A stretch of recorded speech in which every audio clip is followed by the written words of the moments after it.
한국 경제를 벼랑 끝으로 몰고 간 민족의 비극, 한국 전쟁.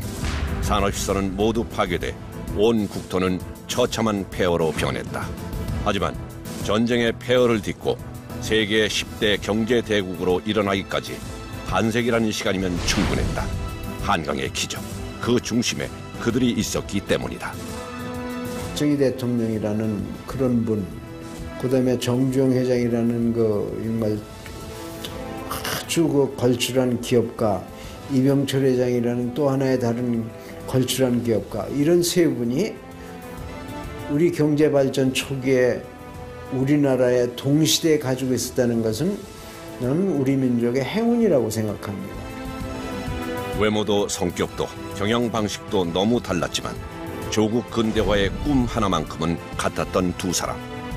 세계 인류 기업 삼성과 현대는 한국 경제를 이끄는 동반자이자 숙명의 맞수로 대를 이어오고 있다. 이병철 회장님과 정주영 회장님은 마치 정치권의 김영삼 대통령과 김대중 대통령과의 관계와 비슷했다, 이렇게 이해하면 쉬울 것 같아요. 애정의 관계지 않을까 보여져요. 애정의 관계, 라이벌 관계, 앙숙의 관계였어요. 같은 시기 한국 경제계에 호련히 등장한 두 사람, 이병철과 정주영은 달라도 너무 다른 성격의 기업인이었다. 태어나고 자란 환경에서부터 기업 경영 방식까지 어느 것 하나 닮은 점이 없는 두 사람이 한국 경제를 좌우하는 쌍두마차였다. 정주영 회장은 몸소 야전에 뛰어가서 자기가 승부를 보는 제1선 총사령관 리더형이라고 본다면, 이병철 회장은 기조실이나 비서실을 통해서 바깥을 관측을 하고 안에서 헤드쿼터를 컨트롤을 하면서 지휘하는. 세계의 라이벌 이병철과 정주영의 도전 정신은 우열을 가릴 수 없다. 74 백발이 성성한 이병철은 반도체 사업에 도전해 세계 인류가 되었고, 소판돈 70원을 들고 상경했던 소년 정주영은 83이 되던 해 노구를 이끌고 1000마리의 소와 함께 방북의 꿈을 이뤘다. 우리는 왜 두 경제 거인을 지금도 주목하는가? 세계의 라이벌 이병철과 정주영이 만든 기적. 태생부터 달랐던 이병철과 정주영. 일본 와세다 대학까지 유학한 이병철은 풍년이면 2000석, 흉년이면 1500석인 천석군 대지주 집안의 막내 아들로 태어났다. 학문을 숭상하는 집안에서 먹을 걱정, 입을 걱정 한번 해본 적이 없이 유복하게 자랄 수 있었던 이병철. 반면 정주영은 하루에 한 끼 겨우 먹을 수 있을 정도로 가난한 소장농 집안의 8남매 중 장남으로 태어났다. 그의 최종 학력은 소학교 졸업이 전부였다. 이병철과 정주영, 두 사람은 인생의 출발점부터 달랐다. 태생부터 이병철 회장과 정주 회장은 남다릅니다. 정주 회장은 소학교밖에 졸업하지 않았었고, 또 상당히 빈주먹으로 시작한 사람이었었고, 이병철 회장은 대단한 유학자 집안의 선비 집안의 자손이었었고, 또 와세다 일본의 와세다 대학의 전경학부 1학년을 중퇴를 했지 않습니까? 중퇴를 했는 사람이었고, 대단히 부농의 집안의 사람이었었고, 소위 말하자 그러면 엘리트. 정주영은 가난을 벗어나려고 무려 4번의 가출을 한 끝에 쌀가게 배달원으로 취직한다. 6개월 만에 장부 정리를 맡을 정도로 주인의 신임을 얻는다. 성실함 하나로 인정받은 정주영. 어떠한 담보나 조건도 없이 쌀가게를 물려받아 22살 되던 해 사업을 시작한다. 이병철의 사업도 역시 쌀로 출발하는데 26살 때 부친으로부터 쌀 300석분의 토지를 받아 도종업을 한다. 협동정미소를 설립하여 본격적으로 사업에 투신하는데 이후 삼성그룹의 모체인 삼성상회를 세우는 밑바탕이 된다. 이병철은요, 첫 시작에서부터 스케일이 좀 남달랐던 것 같아요. 자기 자본금만으로는 작다고 생각했는지 지인 둘을 더 불러들이죠. 그러니까 지금 돈으로 30억 이상 되는 자본금으로 마산에서 제일 큰 정미소를 경영하게 됩니다. 두 분 모두 쌀 사업으로 시작했다는 점이 눈에 띄는 대목이죠. 두 사람의 사업이 탄탄대로를 이어갈 때쯤 예상치 못한 일이 발생한다. 중일 전쟁이 발발한 것이다. 총독부는 전시 체제령을 내리며 쌀 배급제를 시행한다. 쌀을 몰수해가며 양곡의 시장 판매를 금지시켜 전국의 모든 쌀 가게는 곧 문을 닫게 된다. 정주영이 사업을 시작한 지 2년 만의 일이었고 이병철도 정미소 사업을 접을 수밖에 없었다. 동시에 시작한 쌀 사업이 위기에 처하게 된 두 사람. 이병철과 정주영은 각자 돌파구를 마련하게 된다. 정주영은 자신의 쌀 가게를 접고 지인의 소개로 자동차 수리 공장을 하게 되죠. 어떻게 보면 1차 산업에서 2차 산업으로 진입했다고 할까요? 반면에 이병철은 대구에 삼성상해라는 무역회사를 차려서 부의 지도를 나라 밖으로까지 확대하게 되죠. 어떻게 보면 중일 전쟁이 두 분에게는 곧 위기이자 새로운 기회였던 셈이었죠. 말 그대로 전화위복이었다. 이어서 찾아온 해방. 우리나라에도 민족기업의 발판이 마련되면서 두 사람의 사업도 새로운 국면을 맞는다. 당시 전량 수입에 의존했던 설탕을 직접 만들기로 한 이병철. 그러나 하얀 설탕가루 대신 검은 액상이 그대로 흘러나오는 일이 이어진다. 실패의 원인을 찾던 이병철은 설탕에 올려인 사탕수수를 과다하게 집어넣었다는 것을 알게 된다. 사탕수수를 줄이고 다시 기계를 돌렸다. 그제야 쏟아지기 시작하는 하얀 가루, 백설표 설탕의 탄생이었다.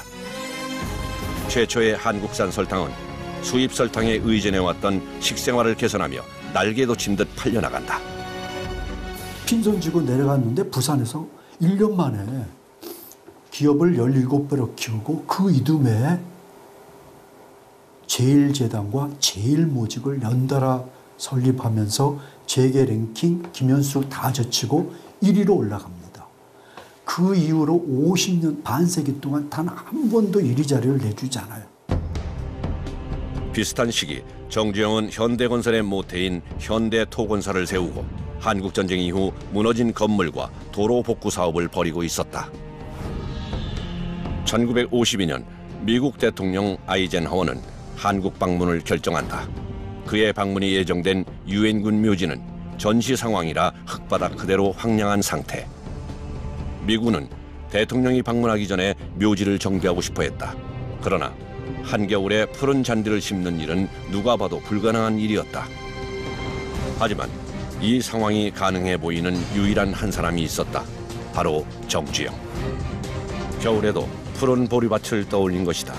30여 대의 트럭을 동원해 보리싹을 옮겨 심은 정주영. 덕분에 유엔군 묘지는 한겨울에도 푸른색을 띨 수 있었다. 모두가 불가능하다고 여겼던 일을 해낸 것이다. 정주영 회장이 이제 특징이 있어요. 뭐냐면은 평상시에 무슨 김전무 이사장 김사장 그러다 좀 마음에 안 들면 특징이 뭐냐면 위아래를 이렇게 훑어봐요 갑자기. 그다음에 성이나 직급을 제껴놓고 이봐. 그게 뭐냐면 정신 차려. 응? 이봐. 그다음에 해봤어? 이봐. 해봤어? 정주영은 포기하지 않는 불굴의 정신으로 현장을 누비며 현장에서 답을 찾았다. 그래서 그는 언제 어디서나 양복보다는 헐렁한 점퍼 차림이었다. 반면 언제나 정장 차림을 한 이병철. 호리호리한 체격에 한 올 흐트러짐 없는 헤어스타일까지 완벽한 신사의 모습이었다. 늘 맵시까지 신경 쓸 만큼 완벽주의자였던 것이다. 이병철과 정주영. 그들의 성향 차이는 외모로도 나타났다. 이병철 회장 같은 경우에는 때와 장소에 따라서 옷 입는 스타일을 완전히 다르게 했죠. 그래서 항상 뭔가 좀 대외적인 업무를 봐야 된다거나 비즈니스 자리에서는 굉장히 젠틀한 수트를 입었었고, 또 골프 라운딩을 해야 될 때는 그 편안함 가운데서도 뭔가 미적 감각이 뛰어난 그 색깔 배치가 굉장히 잘 돼 있는. 그런데 정주영 명예회장 같은 경우에는 심지어 뭐 구두의 앞쪽에 다 달아서 구멍이 난다라는 이야기가 전해졌을 정도로 후드도 편하면 되지 뭐 패션이냐 이런 주의로 살았다는 거죠. 자녀 교육관 또한 판이하게 달랐는데 딸들에게도 경영 기회를 준 이병철. 장녀인 이인희 한솔그룹 고문과 막내딸 이명희 신세계 회장을 포함해 여성을 경영 일선에 참여시키는 삼성의 전통은 3세까지 이어지고 있다. 이 가운데 호텔 신라의 이부진과 삼성물산 이서연은 세계가 주목하는 여성 경영인. 반면 현대가는 재계에서 유교적 가풍이 강하기로 유명한 기업이다. 결혼 이후 시댁살이를 하는 며느리 문화만 봐도 현대그룹에선 여자가 경영에 나선다는 건 꿈도 못 꿀 일이다. 철저한 장자 승계 원칙에 의해서 기업 경영이 이어져 오고 있다. 이병철 회장님 같은 경우에는 일본의 신식 경영 문화죠. 우리보다 앞선 이런 쪽에, 그러니까 와세대 대학을 나왔기 때문에 아무래도 의식이라든지 이러한 사고에 있어서 선진화되어 있고, 정주영 회장님 같은 경우에는 사실은 이제 강원도 통천에서 가난한 농부로 태어났잖아요. 근데 우리나라 전통적인 유교적인 가부장 정신이 살아있었다고 봐야 되겠죠. 그때는 역시 이제 남자는 바깥 일을 하고 여자는 안에서 남자를 잘 내조하는 게 우리의 오랜 전통이었고, 어떻게 보면 또 미덕 중에 하나였잖아요, 유교에. 1960년대 초 삼성은 경제의 핵심이었다. 그러나 정치적 격변이 일어나고 새로 취임한 박정희 대통령이 부정부패 세력을 뿌리 뽑겠다는 목표를 세우자 위기를 맞는다. 대기업들이 부정부패의 온상으로 지목된 것이다. 부정축제를 했다는 이유로 수감된 기업 총수들. 당시 일본에 있던 이병철은 부정축제자 1호로 내몰려 서울로 돌아오게 된다. 박정희 대통령과 대면한 이병철은 구속된 경제인들을 변호하면서 처벌하지 말 것을 요청한다. 오히려 경제가 위축되고 국가 운영에 타격을 받을 거라며 주장을 굽히지 않았다. 이병철 회장이 굉장히 꼿꼿한 사람이었어요. 할 말을 다 하는 그런 스타일이고, 박정희 전 대통령을 크게 뭐 되게 겁을 내거나 이런 사람은 아니었습니다. 그만큼 저 꼬장꼬장한 선배 스타일이라 봐야 되겠죠. 또 뭐 그런 배포가 있었다고도 볼 수도 있겠고. 그래서 기업인들, 경제인들을 부정축제를 모으는 것은 국가 발전에 전혀 도움이 안 된다라고 이야기를 합니다. 그럼 박정희 대통령은 굉장히 당돌한 이야기를 하게 됐죠. 뭔가 살려달라 빌 줄 알았는데. 1961년 당시만 해도 우리 국민들은 나무 껍질을 먹으며 연명할 정도로 궁핍했다. 가난을 물리칠 산업자본이 절실히 필요했던 박정희 대통령. 이런 박정희 정권의 가장 큰 고민을 읽어낸 이병철. 기업인의 본분을 내세워 박정희 대통령을 설득한다. 경제인들에게 국가 재건을 담당하게 하는 것이 경제에 이득이 될 거라는 제안도 덧붙인다. 결국 박정희 대통령은 구속된 기업인들을 석방하고 경제개발 5개년 계획에 협조하도록 지시한다. 그러면은 어떤 형태냐라는 것이죠. 그래서 투자 명령을 하라. 부정축제자들한테. 그렇게 헌납된 그 재산들, 축제된 재산들을 전부 다 국가 기관산업 발전에 투자를 하라. 이렇게 명령하면 간단하지 않냐. 우리도 부정축제가 되지 않고 또 국가 사회 발전에, 국가 경제 발전에 기여할 수 있는 그런 기회도 만들어주는 것이 좋다. 그래서 그 박정희 대통령이 그걸 받아들입니다. 이병철은 국가 재건에 이바지하고자 한국비료공업 주식회사를 설립한다. 그러나 공장이 거의 완공될 무렵 사카린 밀수 사건으로 알려진 한비 사건이 터진다. 비싼 설탕 대신 단맛을 내는 사카린을 건설 자재로 꾸며 수입한 것이다. 뒤늦게 사카린 원료가 은밀히 유통된 것까지 밝혀진다. 정치권과 언론의 질타가 이어지면서 국민들은 분노했다. 당시 국회에서 사카린 밀수 사건의 진상 규명과 책임 추궁을 하던 김두한 의원이 오물을 투척하는 일까지 벌어진다.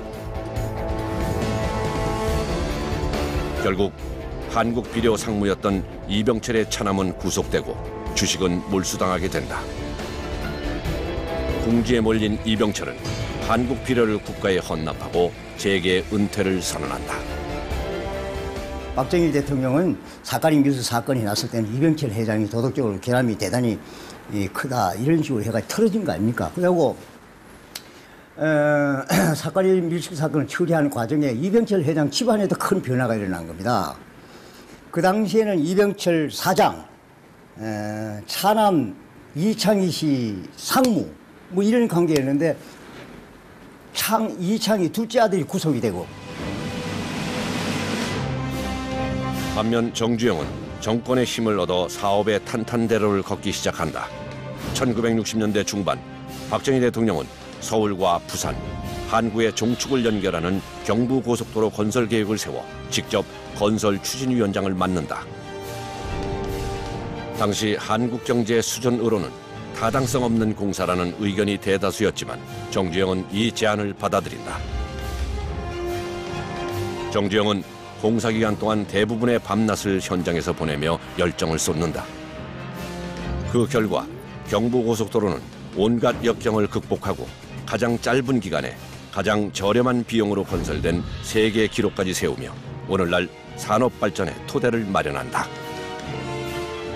정주영 회장님의 경우는 이른바 그 시대 정신이 있는 거죠. 지금 이 시기에 어떤 일이 필요한가? 당연히 사업가니까 그 필요한 일 속에 내가 돈도 벌 수 있고 성공할 수 있다. 이런 생각을 하시게 돼서 어떤 결정을 굉장히 과감하게 하거나 또 하나는 막 건너뛰면서 하거나 이런 분이시죠. 1975년 박정희 대통령은 정주영을 청와대로 불러들인다. 중동 국가들이 사회 인프라 건설을 원하는데 답사를 갔다 온 사람마다 더운 날씨 탓에 불가능하다고 보고한 탓이었다. 그 말을 들은 정주영은 중동으로 떠난다. 며칠 뒤 귀국한 그는 정반대의 의견을 내놓는다. 다른 이들의 눈엔 중동의 모든 환경이 악조건이었지만 그의 생각은 달랐기 때문이었다. 얼마 후 당시 국가 예산 30%에 해당될 정도로 큰 사우디아라비아 주베일 산업항 건설 사업을 따내며 세계적으로 주목받는 경영인 반열에 오른다. 정주영 회장은 일할 수 있는 동기만 주면 무엇이든지 좋다고 하시는 분이에요. 그러니까 박정희 대통령하고 코드가 딱 맞아요. 거기다가 대형주의, 큰 거 난 다 하겠습니다 하는 얘기고. 이병철 회장은 철저한 상인 정신이에요. 철저한 상인 정신에다가 제일주의입니다. 그 대신에 박정희의 정치권하고는 불가원이다. 저 가까이 할 수도 없고 멀리 할 수도 없다. 이런 생각을 가지고 있습니다. 국내에도 개발이 한참 시작될 무렵 박정희 대통령은 골치 아픈 문제를 안고 있었다. 현재 부의 상징이 된 강남은 1970년대만 해도 한적한 시골 분위기였다. 달구지 한 대 지나가기 어려운 좁은 길에 군데군데 배밭이 전부였던 낙후된 지역이었다. 뿐만 아니라 비만 오면 항상 침수되는 탓에 개발조차 어려웠다. 박정희 대통령은 강남의 상습적인 침수 문제를 해결하기 위해 이병철과 정주영을 불러들인다. 박정희 대통령이 서울 강남 지역이 워낙 비가 오면 침수가 많이 돼가지고 홍수가 많이 나고 그래서 머리가 많이 아팠습니다. 그래서 저걸 홍수를 막으려고 그러면 한강을 조절을 해야 되는데 그 댐을 만들어야 되는데 그 댐에 대해서 삼성하고 현대를 불러가지고 댐에 대한 공사 계획서를 만들어 내봐라. 박정희 대통령의 호출에 두 사람은 긴장한다. 삼성과 현대 중 누가 댐 건설을 맡을 것인가? 석 달 뒤 댐 건설에 대한 보고서를 각각 제출하기로 한다. 엄청난 순이익과 명예가 남을 수 있는 공사이기에 삼성의 이병철은 돈을 많이 들여서라도 꼭 공사를 따내고 싶었다. 드디어 석 달 뒤 제출된 보고서 중 치밀하게 연구 분석된 삼성의 보고서는 단연 돋보였다. 이로써 한강변 상습 침수 지역 개발 의지가 투철했던 이병철에게 댐 건설이 맡겨진다. 이병철 창업주 같은 경우에는 모든 참모들에게 혹은 또 이제 해외에 있는 그 관련 전문가들에게 그것과 관련된 아이디어를 다 가지고 와서 취합을 해봐라 이렇게 지시를 했다고 그러죠. 근데 정주영 명예회장 같은 경우에는 일단 돈을 좀 많이 마련을 해라. 돈을 준비해라. 이렇게 지시를 했다는 거예요. 근데 결과적으로 당연히 저희가 그 앞에 있는 준비 기간을 보더라도 누가 댐 건설을 맡게 될지에 대해서는 예상이 가능하지 않아요. 삼성에게 뺏긴 댐 건설 사업. 하지만 정주영의 표정은 밝았다.